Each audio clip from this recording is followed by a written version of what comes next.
Viaje al centro de la Tierra. Capítulo 1.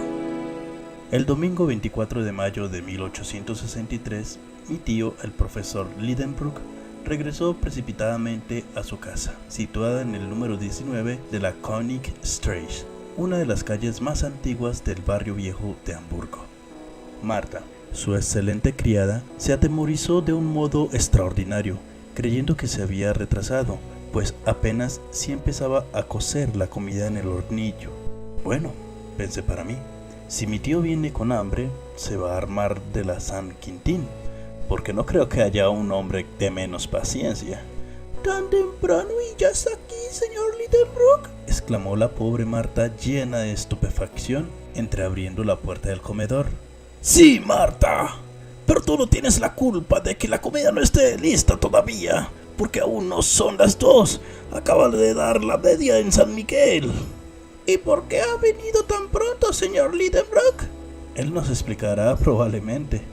«Ahí viene. Yo me escapo, señor Axel. Hágale entrar en razón». Y la excelente Marta se marchó presurosa a su laboratorio culinario, quedándome yo solo. Pero mi carácter tímido no es el más a propósito para hacer entrar en razón al más irascible de todos los catedráticos. Me disponía a retirarme prudentemente a la pequeña habitación del piso alto que me servía de dormitorio, cuando giró sobre sus goznes la puerta de la calle. Crujió la escalera de madera bajo el peso de sus pies fenomenales, y el dueño de la casa atravesó el comedor, entrando presuroso en su despacho, colocando al pasar el pesado bastón en un rincón, arrojando el mal cepillado sombrero encima de la mesa, y diciéndome con tono de imperioso: «¡Ven, Axel!». No había tenido aún tiempo material de moverme cuando me gritó el profesor con acento descompuesto: «¿Pero qué haces, que no estás aquí ya?». Y me precipité en el despacho de mi irascible maestro. Otto Lidenbrock no es mala persona, lo confieso ingenuamente, pero como no cambie mucho, lo cual creo improbable, morirá siendo el más original e impaciente de los hombres.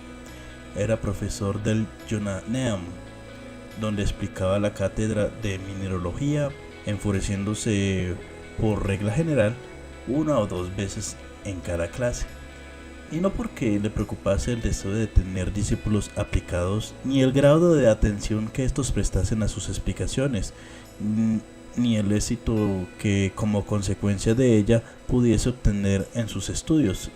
Semejantes detalles le tenían sin cuidado. Enseñaba subjuntivamente, según una exposición de la filosofía alemana. Enseñaba para él y no para los otros. Era un sabio egoísta, un pozo de ciencia cuya polea rechinaba cuando él se quería sacar algo. Era, en una palabra, un avaro. En Alemania hay algunos profesores de este género. Mi tío no gozaba, por desgracia, de una gran facilidad de palabra, por lo menos cuando se expresaba en público, lo cual para un orador constituye un defecto lamentable. En sus explicaciones en el Johanneum se detenía a lo mejor luchando con un recalcitrante vocablo que no quería salir de sus labios, con una de esas palabras que se resisten, se hinchan y acaban por ser expelidas bajo la forma de un taco, siendo este el origen de su cólera. Hay en mineralogía muchas denominaciones semigriegas, semilatinas, difíciles de pronunciar, nombres rudos que desollarían los labios de un poeta. No quiero hablar oral de esta ciencia, lejos de mi profanación semejante. Pero cuando se trata de las cristalizaciones romboédricas, de las resinas retinasfálticas, de las selenitas, de las tungustitas, de los molibdatos de plomo, de los tungsatatos de magnesio y de los titanatos de circonio, bien se puede perdonar a la lengua más expedida que tropiece y se haga un lío. En la ciudad era conocido de todo este bien disculpable defecto de mi tío, que muchos desahogados aprovechaban para burlarse de él, cosa que le exasperaba en extremo, y su furor era causa de que arreciasen las risas, lo cual es muy mal gusto hasta en la misma Alemania. Y si bien es cierto que contaban siempre con un gran número de oyentes en su aula, no lo es menos que la mayoría de ellos iban solo a divertirse a costa de su catedrático. Como quiera que sea, no me cansaré de repetir que mi tío era un verdadero sabio, aun cuando rompía muchas veces las muestras de minerales por tratarlos sin el debido cuidado. Unía al genio del geólogo la perspicacia de la mineralogística.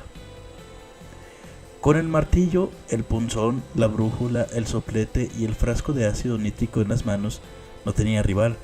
Por su modo de romperse, su aspecto y su dureza, por su fusibilidad y sonido, por su olor y su sabor, clasificaba sin titubear un mineral cualquiera entre las 600 especies con que en la actualidad cuenta la ciencia. Por eso el nombre de Lindenbrook. Gozaba de gran predicamento en los gimnasios y asociaciones nacionales. Humphrey Davy de Humboldt y los capitanes Franklin y Sabine no dejaban de visitarle a su paso por Hamburgo.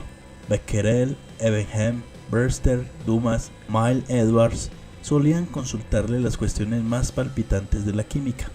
Esta ciencia le era deudora de magníficos descubrimientos, y en 1853 había aparecido en Leipzig un tratado de cristalografía trascendental por el profesor Otto Lidenbrock, obra en folio, ilustrada con numerosos grabados, que no llegó sin embargo a cubrir los gastos de su impresión. Además de lo dicho, era mi tío conservador del Museo Mineralógico del Sr. Struve, embajador de Rusia, preciosa colección que gozaba de merecida y justa fama en Europa. Tal era el personaje que con tanta impaciencia me llamaba. Imaginaos un hombre alto, delgado, con una salud de hierro y con un aspecto juvenil que le hacía aparentar años menos de los 50 que contaba. Sus grandes ojos giraban sin cesar detrás de sus amplias gafas. Su larga y afilada nariz parecía una lámina de acero. Los que le perseguían con sus burlas decían que estaba imanada y que atraía las limaduras de hierro. Calumnias vil, sin embargo, pues solo atraía al tabaco, aunque en gran abundancia, dicho sea en honor de la verdad. Cuando haya dicho que mi tío caminaba a pasos matemáticamente iguales, que medía cada uno media toesa de longitud, y añadido que siempre lo hacía con los puños sólidamente apretados, señal de su impetuoso carácter, lo conocerá lo bastante el lector para no desear su compañía. Vivía en su modesta casita de Coin Street, en cuya construcción entraban por partes iguales la madera y el ladrillo, y que daba a uno de esos canales tortuosos que cruzan el barrio más antiguo de Hamburgo, felizmente respetado por el incendio de 1842.